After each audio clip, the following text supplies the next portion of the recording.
또 서울에 일이 있어가지고 하여튼 한 3, 4일 또 시민당을 비웠습니다. 저 보고 싶지 않았었어요? 그러니까 일주일이 이제 이렇게 막 바쁘게 지내다 보면은 뭐 정신없이 지냈는데 일주일이 되게 이제 길었던 거예요. 일주일이 길게 느껴진다는 것은 포살님들 얼굴을 못 봐서 보고 싶다는 이야기. 예. 여하튼 그래서 바쁘게 지내다 보니 제가 이것도 하나의 이제 우리 쉽게 이야기하면 이제 거기 팔자인데, 팔자인데 그죠? 조금 이제 금요일 행사 마치고 조금 이제 마음의 여유를 가지고 금토 이제 여유가 있잖아요. 금요일 오후부터 마음이 조금 놓였던 것 같아요. 마음이 조금 놓여서 이제 그러면은 조금 하루 이틀 쉬고 싶잖아. 마음을 내려놓고 쉬고 싶은. 그러니까 자연스럽게 깨어름을 피우게 돼요. 깨어름을 피우게 되는데 저는 조금 이렇게 뭔가 여유가 있어 깨어름을 피우려 그러면은 착하다기 법이 들어와요. 그러니까 너는 깨어름 피우지 마. 널 바쁘게 일을 해야 돼. 이제 그런 인연이 그런 어떤 뭐라 그럴까요? 우리 쉽게 이야기해서 타고난 또 내가 지금 또 그러한 일을 하고 있기 때문에 그렇지 않나 싶은데 금요일 오후부터 확 속이 안 좋아가지고 어제 하루 종일 제가 음식을 못 취했어요. 좀 아파 보이지 않아요? 수축해 보이죠? 안 돼 보이죠?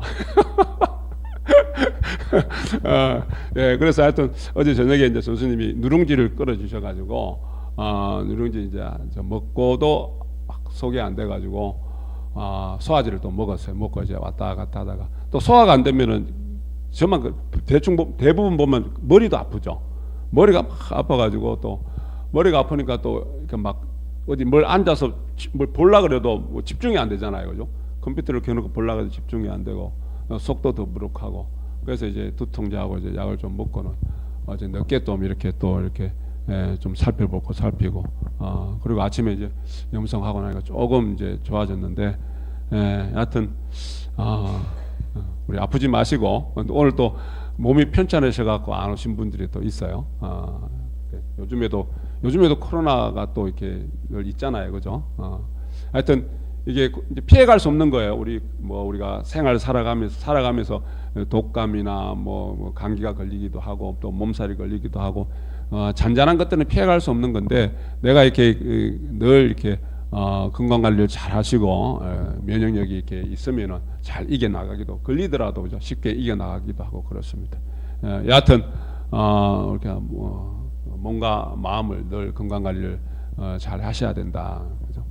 그래서 오늘은 지금 방금 우리 공부한 그 실행된 내용만 계행의 생활화. 그러니까 계행을 잘 지켜나갈 때 계행이라는 것은 그러니까 내가 삶을 살아가면서 내가 수행자라면 수행자다운 수행자에 맞는 계행이 있고 그리고 내가 학생으로서의 계행이라는 것은 지켜야 할 것, 그러니까 할 것은 꼭 해야 되고 하지 않아야 될 것 하지 않아야 될 것.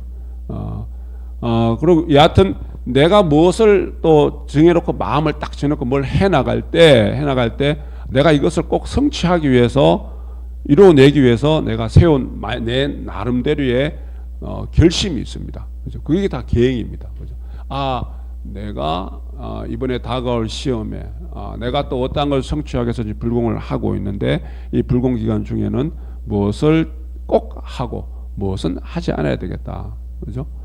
예를 들어서 새해가 돼서 보통 보면은 뭐 우리 작심삼일이라는 표현도 쓰는데 내가 올해는 담배를 끊어야 되겠다. 올해는 술을 먹지 말아야 되겠다. 그것도 내가 세워놓은 계행입니다. 근데 지켜나가면은 내가 계행을 지켜나간 거고 그걸 내가 주변의 유혹을 못 이겨내서 깨트려 버리면 계행을 깨트려 버린 거다. 그죠? 근데 이제 우리가 불교에서 수행해서 부처님 말씀에 계행을 잘 지켜나가는 것은 내 건강이랑 연관되어 있습니다. 그죠?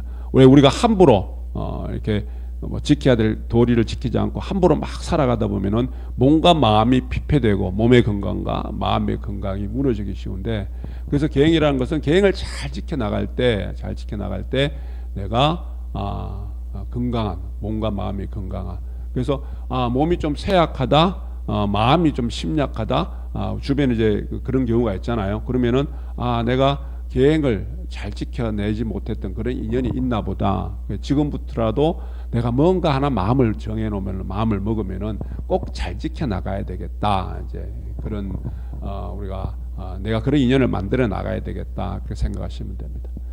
자, 요즘 어저께 지난번에 이렇게 어디 거기 회의에 가서 이렇게 과일을 내왔는데 무화과가 요즘 무화과가 나오나요? 무화과가 딱 있어요. 무화과를 보면은 어떤 생각이 나냐면은 무화과가 왜 무화과예요? 네, 꽃이 피지 않고 열매가 맺는다 그러죠, 그죠? 근데 저는 이제 어디서 재밌는 글 본 게 화가 날 때는 무화과를 먹으래요. 무화과, 화가 나지 않는 과일이래요. 그냥 나름대로 그렇다고 하고 그렇구나 그렇다고 화가 날 때 무화과 먹는다 그게 아니라 그냥 웃어 보시라고. 웃을 고개 끄덕일 게 아니에요. 그거는 그냥 웃으면 돼요. 예, 화가 날 때는 무화과를 먹으면 이제 웃어보라는 그런 이야기죠. 우리가 삶의 과정 속에서 우리가 방금 또 우리 그 실행된 말씀에 그런 게 있습니다만은 인간관계에서 가장 중요한 부분이 뭐냐면은 사람이 살다 보면은 내 마음이 불편하고 마음이 끓일 때가 있습니다. 그죠? 아마 부처님도 계셨을 거예요. 근데 그런 화나 분노나 이런 것들을 잘 조절하고 처리할 수 있는 능력이 뛰어나지 않았을까. 그죠?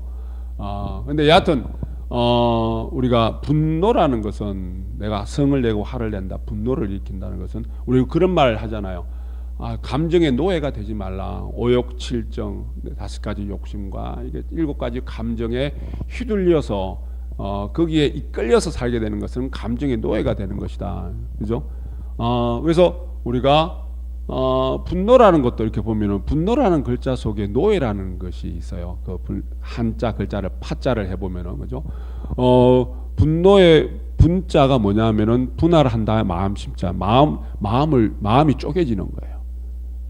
그러니까 노자가 뭐냐면은 노할 노자가 뭐냐면은 노의 노자에 마음 심자예요. 그래서 분노라는 것은 뭐냐면은 분노라는 것은 내가 마음이 쪼개져서 내 마음이 노예가 돼버리는 거예요. 노예가 돼버리는. 그래서 내가 내 참된 내 마음의 본주인으로 본심으로 살아가지 못하고 이 내 감정에 이끌려서 내 감정의 노예처럼 돼버리는 거예요. 그죠? 그래서 분노라는 글자 그 자체가 내가 이 마음이 쪼개지는 겁니다. 마음이 중심을 잃어버리는 거예요.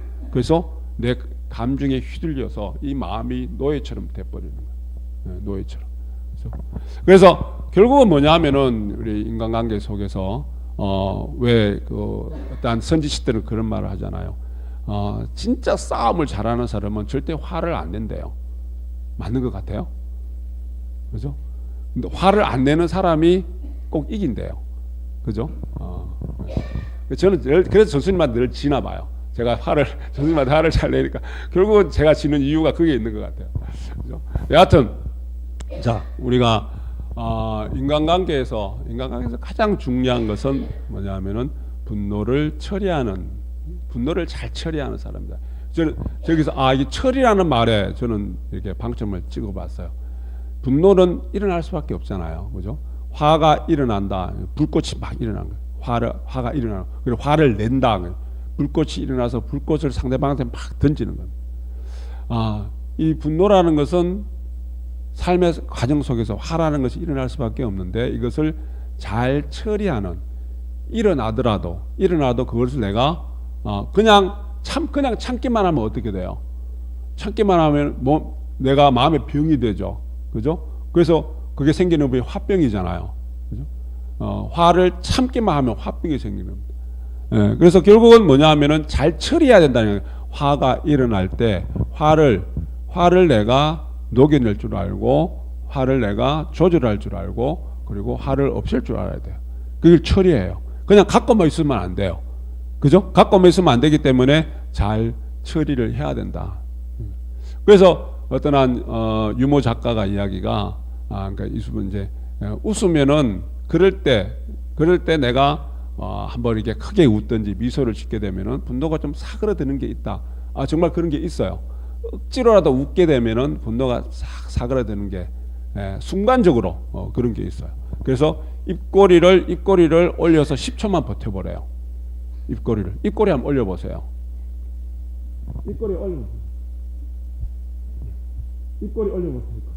입꼬리 올려서 10초만 버티면은 조금 분노가 사그러든대요. 그러면서 이분 재밌는 이야기가 늘 그냥 고맙습니다, 감사합니다라는 말 그냥 뱉으래요. 고맙습니다, 감사합니다. 자, 이게 일상생활 속에서의 어떤 그런 우리가 일반인이 하는 하나의 팁이에요. 팁입니다. 하나의 팁인데, 자, 우리 부처님 경전에도 그런 말씀이 있습니다. 그런 말씀인데 뭐냐면은 법망경이라는 부처님 그 경전에 보면은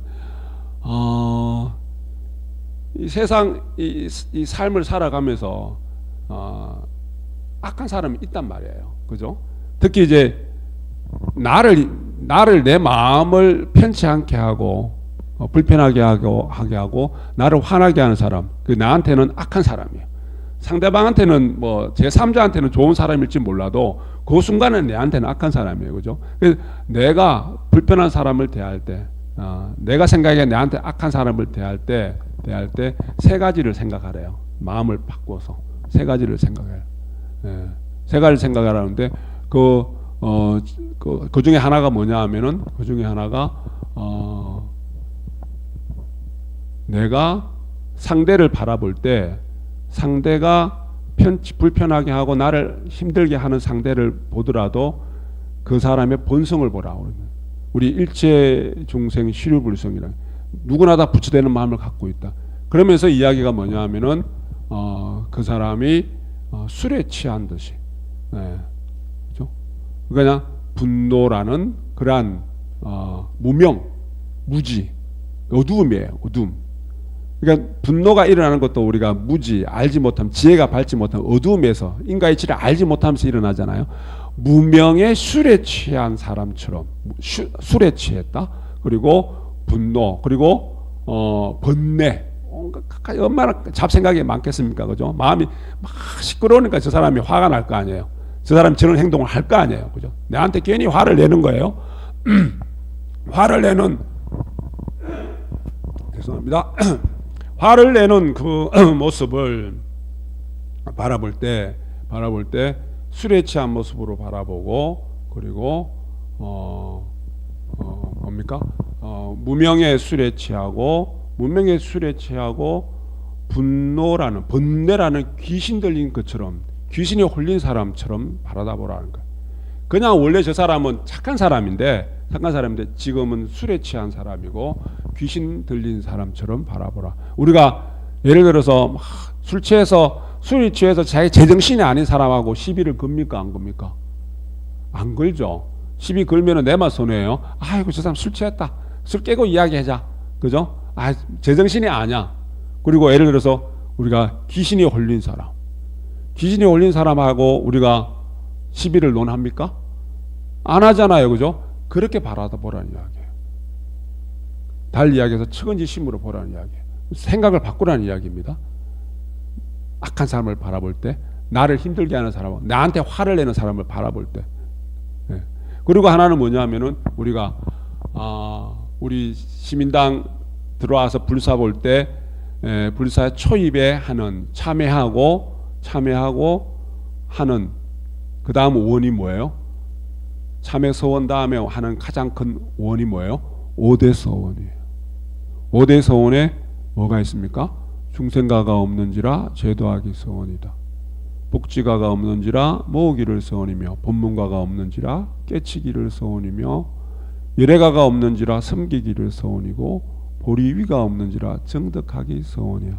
내가 심당 와서 불공하고 뭐 마음공부 심공하고 뭐 기도한다고 해도 좋습니다. 여하튼 이 행위가 결국은 5가지 원을 크게 세우는 그 5가지 원을 들여다보면은 내가 내 마음 열심히 닦아서 공부 열심히 해서 일체중생을 제도하고 그리고 참 성부를 내가 진짜 제대로 된 진각을 이루어 나가겠다. 부처님처럼 살아가겠다라는 5가지 큰 원을 세우는 겁니다.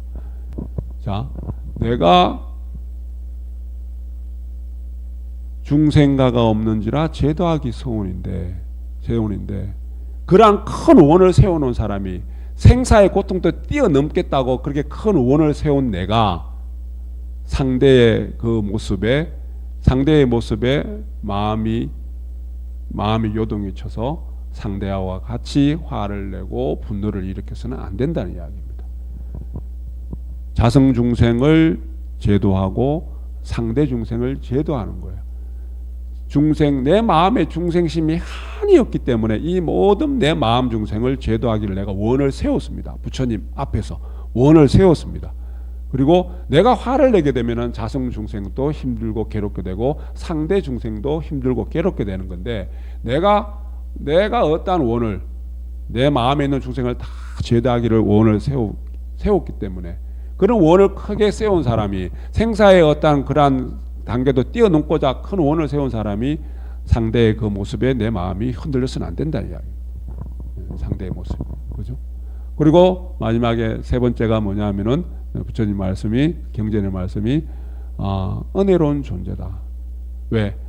저 상대는 나에게 당체법으로서 내가 인내할 수 있는 힘을 키워주는 거고 하심할 수 있는 어떤 그런 인연을 만들어서 그거로 말미암아서 내가 육행 실천을 통해서 좋은 인연을 짓게 만드는 보리의 인을 정득하게 만들어가는 은혜로운 존재다. 나한테 잘해주는 사람은 은혜로운 존재가 아니라 나를 힘들게 하는 그 상대조차도 내가 닦여야 될 업식이 있으면 그 순간에 닦여지고 그리고 그 내가 닦아가는 과정 속에서 내가 보리를 이룰 수 있는 참 깨달음을 이룰 수 있는 좋은 삶의 인연을 만들어 나갈 수 있는 그러한 원인을 제공한 존재가 바로 나를 힘들게 하는 존재다. 이 세 가지를 이제 이야기를 합니다. 이 세 가지를. 그죠? 자, 우리 실행론 가르치면 어떠합니까? 분노가 상대가 나를 힘들게 하고 뭐 내가 화를 일으키게끔 하고 분노를 일으키게 하는 상대가 그 순간에 어떻게 하라 그랬습니까? 금강근 쥐고 마음속으로 염송하라. 순간에 화를 내기 전에 그 화에 대한 반응을 일으키기 전에 지금 화가 났어요. 그 반응을 일으키기 전에 잠깐만이라도 금강근을 쥐고 금강근 쥐지 못하더라도 마음속으로 원만히 밤에 염송을 하라는 이야기. 염송을 해놓고 상대한테 반응을 하라는 이야기입니다. 염송하는 그 순간 분노가 싸그라들고 행여나 분노가 일어나더라도 내가 본심으로 돌아와서 내는 분노는 진짜 불길이 확 휩싸는 그러한 나를 태우고 상대를 태우는 분노가 아니라 너도 살고 나도 살 수 있는 그러한 뭡니까? 인자한 분노일 수 있다는 이야기입니다. 그렇게 만들어 가라는 이야기입니다. 그죠? 그래서 앞으로 화를 낼 때도 원만히 밤염 3번 하고 화를 내시라는 거예요. 상대에게 화를 내더라도 한순간 내가 금강근 쥐고 염송하고 나서 하게 되면은 그러한 불편했던 화를 낼 수밖에 없었던 어그러졌던 일들이 바로 잡혀나가는 인연이 된다는 이야기입니다. 그래서 우리 계행을 생활하는 그러한 측면에서 우리 그게 결국은 내 몸과 마음의 건강을 지켜나가고 면역력을 키워나가는 그러한 방편이 될 수 있습니다. 진원봉도 갑니다.